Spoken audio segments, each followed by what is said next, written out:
Green rice बनाउनको लागि चाहिँ हामीलाई चाहिन्छ धनियाको पत्ताहरू, एउटा सिङ्गे प्याज, 2टा लसुन, 2टा खुर्सानी, लसुनको पत्ता, प्याजको पत्ताहरू र कागतीहरू।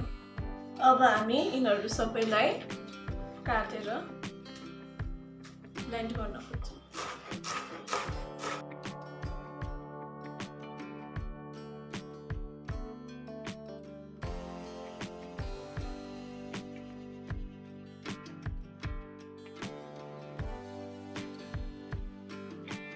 र यसमा निचोड्छौँ हामी कागती।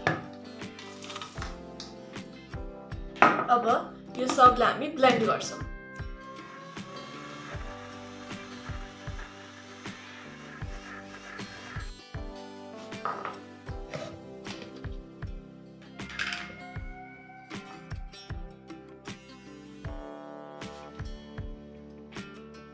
अब ग्रीन राइस बनाउन हामी तातो कराईमा थोरै तेल हाल्छौँ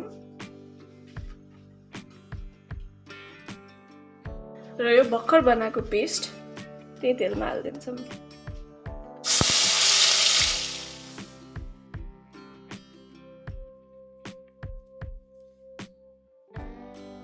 अनि यसमा हामी एकदमै थोरै नुन हाल्छौँ।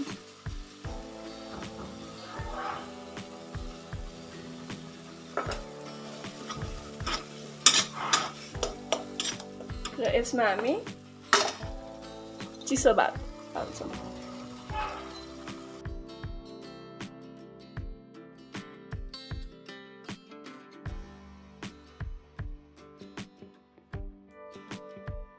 र यसमा हामी थोरै ल्वाङ सुकमेलको धुलो हाल्छौँ।